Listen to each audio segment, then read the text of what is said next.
नमस्कार. तुम्ही पाहत आहात राजकारण आणि समाजकारण यूट्यूब चॅनल माधव गायकवाड. 1 मे 2026 हा दिवस अत्यंत महत्त्वाचा, अत्यंत ऐतिहासिक आणि महाराष्ट्राची जनता व मराठी माणूस यासाठी अत्यंत स्वाभिमानाचा, शौर्याचा आणि अस्मितेचा हा दिवस म्हणजे महाराष्ट्र दिन. आणि 1 मे 2026 या दिवशी 3 महत्त्वपूर्ण घटना, 3 महत्त्वपूर्ण ऐतिहासिक संदर्भाचे दिवस, ते म्हणजे 1 मे रोजी 1 मे 2026 रोजी बौद्ध पौर्णिमा आहे, म्हणजे बुद्ध जयंती आहे. संपूर्ण जगभर बुद्ध जयंती साजरी होत असते. आणि त्याचप्रमाणे 1 मे 2026 रोजीच कामगार दिन देखील आहे. आणि त्याचप्रमाणे 1 मे हा महाराष्ट्र दिन म्हणून साजरा होत आहे.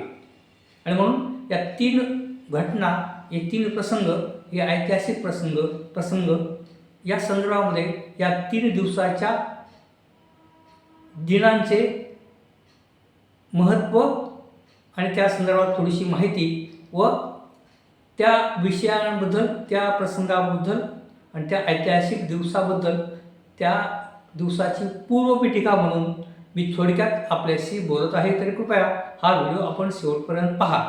प्रथमतः मी बुद्ध पौर्णिमा व कामगार दिन आणि महाराष्ट्र दिन या निमित्ताने राजकारण आणि समाजकारण यूट्यूब चॅनल माधव गायकवाड आपणा सर्वांस हार्दिक शुभेच्छा देत आहे.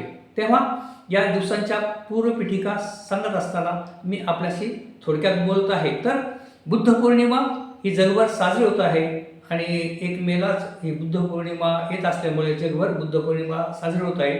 आणि आज जगाचं वातावरण पाहिलं, एक युद्धाची परिस्थिती निर्माण पाहिली आहे की आता काही ठिकाणी युद्ध चालू आहे. अमेरिका, इस्रायल आणि इराण वगैरे त्या भागामध्ये ते युद्ध चालू आहे आणि अनेक माणसं त्या ठिकाणी मारली जात आहेत. आणि मग या पार्श्वभूमीवर किंवा ठिकठिकाणी असणाऱ्या तणाव आणि एक युद्धजन्य परिस्थिती असल्यामुळे अनेक जण आता म्हणू लागले, जगामधले विचारवंत, जगामधले शांतताप्रिय माणसं आणि संवेदनशील माणसं म्हणू लागले, आता युद्ध नको तर बुद्ध हवा.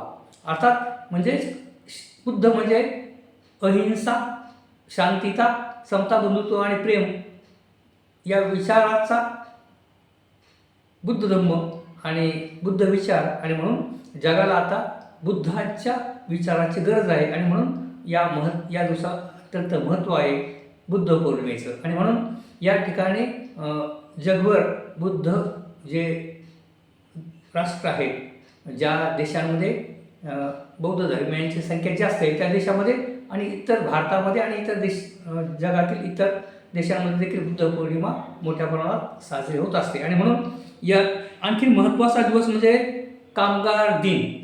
आणि हा कामगार दिन देखील 1 मे रोजीच आहे. आणि या कामगार दिनाची देखील पूर्वपीठिका मी आपणास थोडक्यात सांगत आहे. खरं म्हणजे 1700 सालामध्ये किंवा 1718व्या शतकामध्ये एक मोठ्या प्रमाणात युरोप राष्ट्रामध्ये कामगारांची संख्या ही जास्त प्रमाणात त्या ठिकाणी काम करत होती. कष्टकऱ्यांची संख्या वाढली होती आणि औद्योगिक प्रगती होत होती युरोप राष्ट्रामध्ये.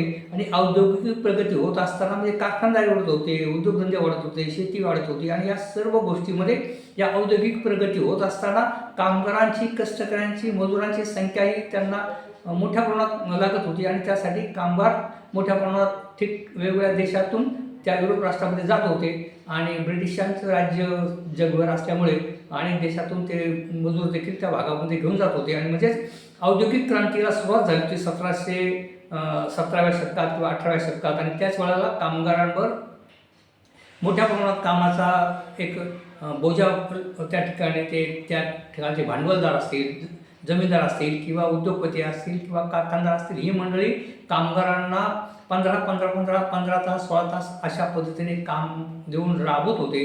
आणि कष्टकरी कामगारांना बाकी अतोनात छळाला सामोरं जात होतं. आणि म्हणून कामगारांनी एक उठाव केला अमेरिकेमध्ये अमेरिकेमध्ये कामगारांनी उठाव केला 1886 सालामध्ये आणि त्या मोठं आंदोलन केलं. त्यामध्ये काही कामगार मारले गेले आणि मग ते संपूर्ण युरोपभर कामगार एकत्रित येऊन कामगारांच्या माध्यमातून कामगारांचे लढे सुरू झाले आणि मग आस्ते आस्ते कामगारांचे जे तास म्हणजे 15 तास 16 तास जे कामगार काम करत होते ते 8 तासावर आले किंवा 9 तासावर आले, 10 तासावर आले. अशा पद्धतीने वेगवेगळ्या पद्धतीने कामगारांना काही सुविधा मिळत गेल्या आणि म्हणून अमेरिकेमध्ये 1886 सालामध्ये पहिला कामगार दिन म्हणजे 1 मे रोजी त्या ठिकाणी सुरू झाला आणि मग जगामध्ये कामगारांचे लढे सुरू झाले आणि मग त्यावेळी भांडवलदारांच्या विरुद्ध लढणारी कम्युनिस्ट पार्टी आणि या कम्युनिस्ट पार्टीच्या विचाराच्या माध्यमातून कार्ल मार्क्सच्या विचाराच्या माध्यमातून कामगारांच्या बाजूने लढा उभा करण्यासाठी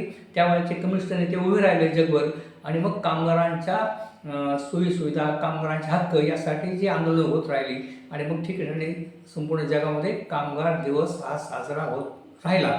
भारताचा विचार केला तर भारतामध्ये त्यावेळेस आताची चेन्नईमध्ये त्यावेळेला तामिळनाडू मद्रास आता तामिळनाडू आणि त्या चेन्नई शहरामध्ये त्यावेळेला 1923 सालामध्ये पहिला 1 मेलाच त्या भारतामध्ये तामिळनाडू म्हणजे चेन्नई या ठिकाणी कामगार लढा त्या ठिकाणी मोठ्या प्रमाणात झाला.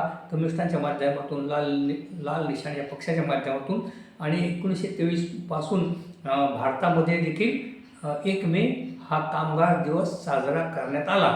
म्हणजेच 1 मे हा जागतिक कामगार दिवस साजरा होत असतो आणि कामगारांच्या हिताचे रक्षण करण्यासाठी म्हणून संपूर्ण जगभर 1 मे हा जागतिक कामगार दिवस हा साजरा होत असतो. तर अशा पद्धतीने या कामगार लढ्याची माहिती मी आपल्याला थोडक्यात सांगितली आणि तिसरं महत्त्वाचं म्हणजे 1 मे रोजीच महाराष्ट्र दिन देखील साजरा करण्यात येत आहे. महाराष्ट्र दिन म्हणजे ज्या वेळेला भारत स्वतंत्र झाला 1947 नंतर आणि मग भारतामध्ये ब्रिटिश जेव्हा भारत सोडून गेले आणि मग भारताची राज्यांची रचना कशी असायची तर भारताची राज्य रचना भाषिक प्रांतवाद म्हणजे इथे गुजराती बोलणारे गुजरात किंवा उत्तर प्रदेशमध्ये हिंदी बोलणारे मग ते हिंदी भाषिक आणि महाराष्ट्रामध्ये मराठी बोलणारे महाराष्ट्र किंवा म्हणजे त्यावेळच्या आपल्या राज्यकर्त्यांनी भाषिक पद्धतीने राज्यांची निर्मिती करण्याचा ठराव पास केला व त्याप्रमाणे राज्यांची निर्मिती झाली. प्रश्न निर्माण झाला मुंबईचा आणि प्रश्न निर्माण झाला महाराष्ट्राचा. कारण 1947च्या अगोदर ब्रिटिश कालखंडामध्ये हे मुंबई प्रांत होता आणि हे मुंबई प्रांत म्हणजे त्यावेळेला गुजरात आणि महाराष्ट्र ही एकच मुंबईची राजधानी होती आणि त्यावेळेला म्हणजे भारतीय स्वातंत्र्याच्या अगोदर या मुंबई प्रांतांचे मुख्यमंत्री होते मोरारजी देसाई आणि त्यावेळेला काँग्रेस फार मोठं बलाढ्य अशी शक्ती काँग्रेस फार सगळ्याच राज्यामध्ये काँग्रेस असायची आणि काँग्रेसचे माध्यमवर नेते होते त्या काळामध्ये. तर त्यावेळेला मुंबई प्रांतामध्ये मोरारजी देसाई हे मुख्यमंत्री आणि त्यावेळेला महाराष्ट्रातले काँग्रेसचे फार मोठे नेते सखा पाटील यांचं प्रस्थ फार मोठं होतं. सखा पाटलांना त्या काळात मुंबईचा अनभिक्ष सम्राट म्हणत असत. तर त्या सखा पाटील आणि मोरारजी देसाई आणि त्यावेळेला ज्या वेळेला भाषिक प्रांतवाद निर्माण झाला त्यावेळेला काही गुजराती लॉबी असेल किंवा जे उद्योगपती असतील मुंबईमध्ये विशेषतः गुजराती मोठे व्यापारी असतील किंवा भांडवलदार असतील किंवा गिरणी मालक जे मोठ्या प्रमाणात मुंबईमध्ये गिरण्या होत्या हे बहुतेक गिरणी मालक हे गुजराती होते आणि बहुतेक उद्योगधंदे आणि उद्योगपती हे गुजराती असल्यामुळे त्यांनी मागणी केली पंडित जवाहरलाल नेहरू यांच्याकडे की मुंबई ही गुजरातची आहे आणि मुंबई ही गुजरातची राहणार अशा पद्धतीचा त्या ठिकाणी विचार मांडला गेला आणि त्यावेळेला सखा पाटील या मराठी माणूस असून देखील त्यांनी देखील त्या म्हणण्याला पाठिंबा दिला आणि सखा पाटील देखील म्हणाले की मुंबई ही गुजरातचीच राहणार आहे आणि मग या ठिकाणी बाकी मुंबई ही महाराष्ट्राची आहे मुंबई ही मराठ्यांची आहे यासाठी जो संघर्ष उभा राहिला त्याला म्हणतात संयुक्त महाराष्ट्र चळवळ आणि संयुक्त महाराष्ट्राची चळवळ जी उभी राहिली संयुक्त महाराष्ट्राची चळवळ उभी राहिली या ठिकाणी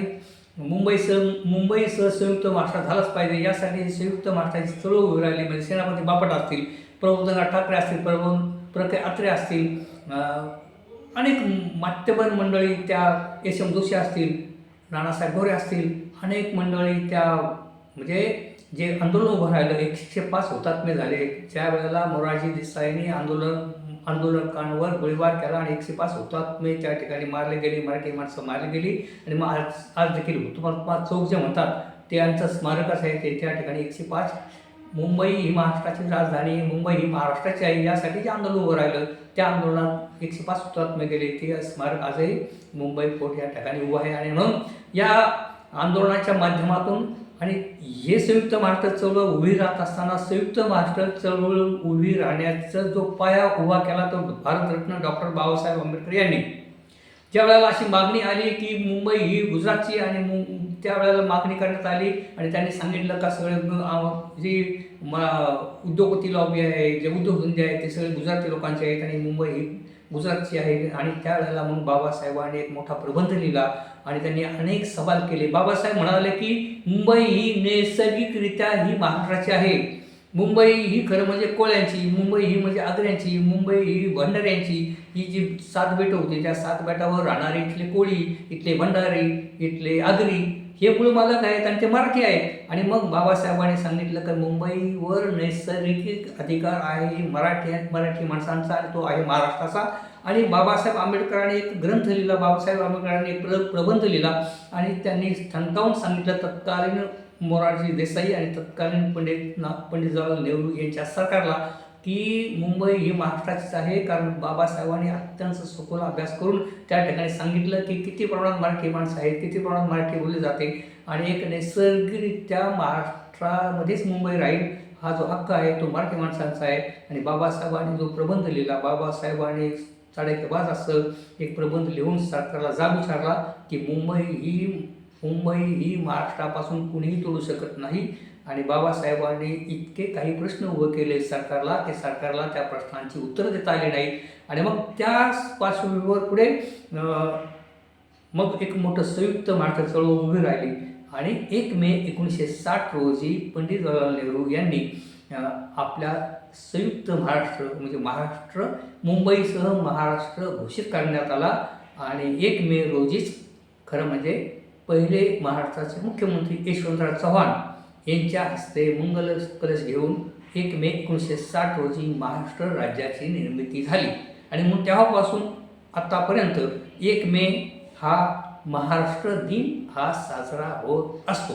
तेव्हा अशा पद्धतीची ही थोडक्यात माहिती मी आपल्याला सांगितली आहे. आणि या संयुक्त महाराष्ट्र चळवळीच्या संदर्भामध्ये भरपूर बोलण्याजोग आहे, परंतु व्हिडिओ मोठा होईल आणि मी आपली ही थोडक्यात आपल्याला ही माहिती सांगितली आहे. आणि या संयुक्त महाराष्ट्र चळवळीमध्ये आणि या संयुक्त महाराष्ट्र चळवळीचा लढा उभा होण्याच्या अगोदर बाबासाहेब आंबेडकरांनी जो लिहिलेला प्रबंध होता की ही मुंबई ही महाराष्ट्राची कशी या संदर्भात त्यांनी जी आकडेवारी आणि त्यांनी जो अत्यंत अर्थपूर्ण आणि परिस्थितीवर आधारित असा प्रबंध लिहिला होता, त्या प्रबंधावर पुढे संयुक्त महाराष्ट्र चळवळ उभी राहिली.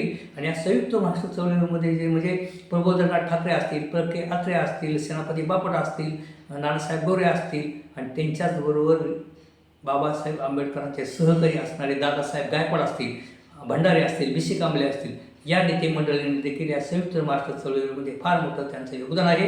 कारण की त्यावेळेला शेड्यूल कास्ट फेडरेशन होती. डॉक्टर बाबासाहेब आंबेडकरांचा जो पक्ष होता शेड्यूल कास्ट फेडरेशन होता. त्या शेड्यूल कास्ट फेडरेशनचे त्यावेळेला मुंबई महानगरपालिकेमध्ये नगरसेवक होते R.D. भंडारे. त्या R.D. भंडाऱ्यांनी मुंबई महानगरपालिकेमध्ये ठराव मांडला होता की मुंबई ही महाराष्ट्राची आहे. त्यापासून बी सी कांबळे त्यावेळेला आमदार होते. बी सी कांबळ्यांनी देखील त्यावेळेला शेड्यूल कास्ट फेडरेशनच्या वतीने संयुक्त महाराष्ट्रासह मुंबईसह संयुक्त महाराष्ट्र झालाच पाहिजे असा आवाज उठवला. आणि त्या जे मोठं संयुक्त महाराष्ट्र चळवळ उभी राहिली या मुंबई शहर आणि पुणे शहर आणि महाराष्ट्रामध्ये, त्या मोठ्या नेत्यांच्याबरोबर दादासाहेब गायकवाड हे बाबासाहेबांचे सहकारी दादासाहेब गायकवाड हे देखील त्या चळवळीमध्ये त्या आंदोलनामध्ये सामील झाले होते. एवढंच नव्हे तर दादासाहेब गायकवाड संयुक्त महाराष्ट्र चळवळीचे सचिव होते. तर अशा पद्धतीचं एक सर्वव्यापी ही चळवळ उभी राहिली. संयुक्त महाराष्ट्र चळवळ म्हणून त्याला म्हणतात. आणि बाकी 105 हुतात्मे बाकी या महाराष्ट्र म्हणजे संयुक्त मुंबईसह संयुक्त महाराष्ट्र बनवण्यासाठी 105 हुतात्मे गेले ही पण गोष्ट खरी आहे. त्याची आठवण आपल्याला सातत्याने येत असते. आणि म्हणून या 1 मे रोजी आपण त्या हुतात्म्यांना त्यांचं नामस्मरण करू, त्यांना त्रिवार अभिवादन करू आणि आपण बाकी या पुढील काळामध्ये आपली मुंबई आपला महाराष्ट्र कशा पद्धतीने प्रगत होईल, कशा पद्धतीने या मुंबईसारखा विकास होईल, कशा पद्धतीने महाराष्ट्रासारखा विकास, पर्यावरण आणि सर्व गोष्टीवर महाराष्ट्राच्या भल्यासाठी प्रत्येक नागरिकाने प्रयत्न करणे गरजेचं आहे. आणि बंधू आणि भगिनींनो, अशा पद्धतीचे व्हिडिओ घेऊन मी आपल्यासमोर येत असतो. तरी कृपया तुम्ही या माझ्या व्हिडिओला लाईक करा, मित्रांना देखील हा व्हिडिओ पाठवा. आणि तुम्ही जर पहिल्यांदाच हा माझा व्हिडिओ पाहत असाल तर माझ्या राजकारण आणि समाजकारण यूट्यूब चॅनल माधव गायकवाड या चॅनलला सबस्क्राईब करा. पुन्हा एकदा बुद्ध जयंतीच्या हार्दिक शुभेच्छा. त्याचप्रमाणे कामगार दिन आणि महाराष्ट्र दिन याच्या देखील आपणा सर्वांना हार्दिक शुभेच्छा. धन्यवाद.